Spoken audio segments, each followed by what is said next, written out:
বিদায়ের মুহূর্তগুলো খুবই কষ্টের হয়। শ্বশুর বাড়ি, বাবার বাড়ি যেখানেই যাই না কেন, যাওয়ার সময় ছেলেমেয়েরা সবাই খুব খুশিতে থাকে, আর চলে আসার একদিন আগে থেকেই সবার মন খারাপ থাকে। বাসায় পৌঁছিয়ে ডাল, ডিম, আলু ভর্তা দিয়েই আমরা খাবারটা খেয়ে নিয়েছিলাম।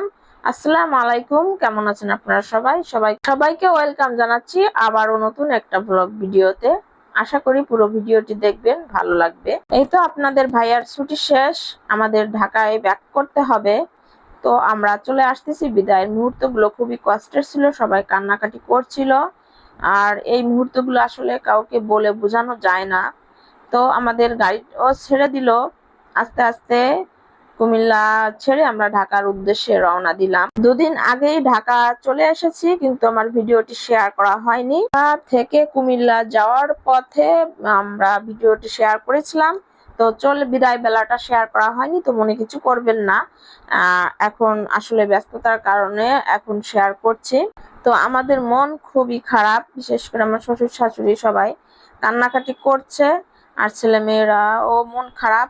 আর গ্রাম ছেড়ে আমার ছেলে তো আসতেই চায় না, ও খেলাধুলা করে। আসলে ঢাকার শহরে খুব বন্দি জীবন কাটায় বাচ্চারা, গ্রামের মতো এত খোলামেলা আবহাওয়া, খেলাধুলার সুযোগ বাচ্চারা পায় না। তো বাচ্চারা খুব আনন্দে থাকে গ্রামে, নানা বাড়ি দাদা বাড়ি যেখানেই যাক না কেন, তো সেখান থেকে আসতেই চায় না। তো বিদায় বেলাটা এতটা কষ্টের হয় যে আসলে যে বিদায় নেয় সেই জানে যে কষ্টের মুহূর্ত গুলো কতটা বেদনার হয়। আর আমার ছেলে মেয়েরা, দাদা দাদি, মামা মামি এবং নানা নানি সবার অনেক অনেক ভালোবাসা পেয়েছে। আসলে ওদের এই ভালোবাসার কোনো কমতি ওদের মধ্যে নেই। দাদা দাদির ভালোবাসা পাওয়াটাও আসলে একটা ভাগ্য লাগে। তো আমরা গ্রাম ছেড়ে শহরের ভিতরে ঢুকে গেছি, আস্তে আস্তে স্মৃতিগুলো পিছনে ফেলে চলে আসছি। মনটাও খুব খারাপ, ছেলেমেয়েরা খুব অসুস্থ হয়ে পড়ে গাড়িতে উঠলে। আলাদা করে গাড়ি রিজার্ভ ভাড়া করে নিয়ে যাই আমরা, তারপরও এসি গাড়ি, গরমে কষ্ট যাতে বাচ্চারা না পায়, তারপরেও প্রচুর বমি করি আমরা। আমার মেয়ে তো অলরেডি বমি করছে, খুবই মানে অসুস্থ হয়ে পড়তেছে। আমরা প্রায় মেঘনা নদীর ব্রিজের উপর আছি, আমরা চলেও আসছি। অল্প সময়ের ভিতরে আমরা চলে আসছি, কোনো যানজট ছিল না। তো শেষ পর্যন্ত আমরা চলেও আসলাম, বাসার সামনেই আমরা এখন গাড়ি থেকে নামছি। ঢাকা থেকে যখন আমরা গ্রামে যাই, ওদিনের আবহাওয়াটা খুবই ভালো ছিল, অতটা গরমও ছিল না, গ্রামে অতটা গরমের কষ্টও পাইনি।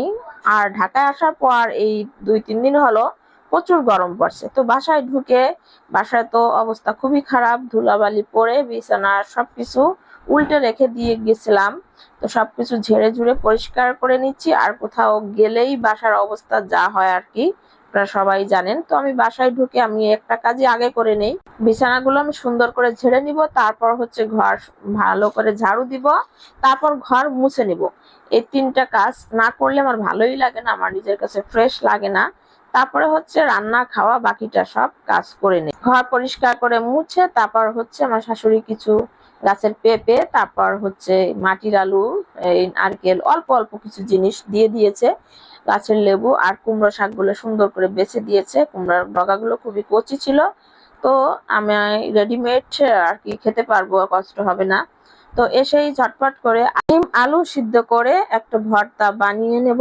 আর ডিম আলুর ভর্তা খুবই ভালো লাগে। রান্না করে আসার পরে ঝটপট করে এই সহজ রান্নাগুলো হচ্ছে একমাত্র সম্বল হয়ে যায়। আর সাথে ডাল করে নিব, আলু ভর্তা করে নিয়েছি, আর হচ্ছে ডিম ভাজি করে নিব।